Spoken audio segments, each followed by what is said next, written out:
dad bought for me, and I had was actually playable. It was a Harmony $15 acoustic guitar that my dad bought for me in a pawn shop in Detroit.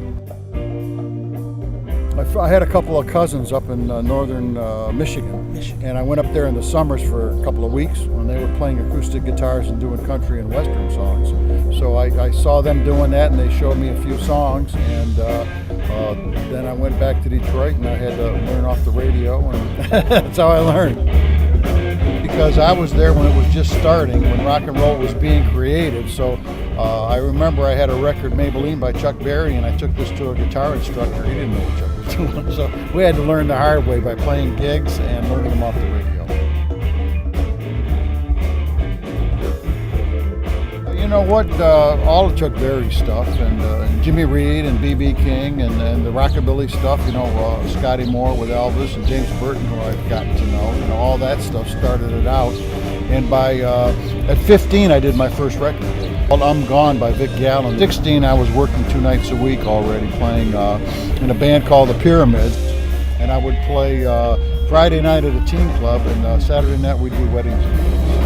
So I was working 2 nights a week. 2 nights a week by 16? Yes, absolutely.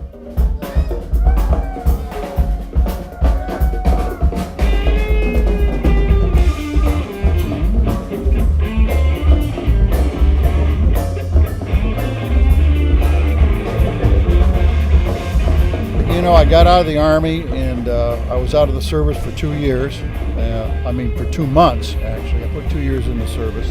And 2 weeks I was out of the Army, and I auditioned at the Wayne Show Bar for a band, and I got the job, so I was playing 6 nights a week after that. So then it just went on every week doing that, and then I ended up playing with the Royal Tones, and that ended up playing with Del Shannon in New York on Handyman, and then doing all the Northern Soul records with the Volumes and Darryl Banks and all those sessions, and that kind of moved into the Golden World era.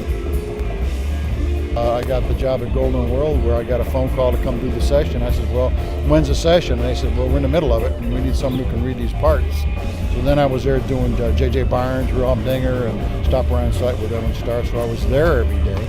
And then that ended up getting a call from James Jamerson. Met Jamerson at a couple sessions we were doing at United Sounds. And I'm not sure which the artist was, but James Jamerson and Eddie Willis were on the session.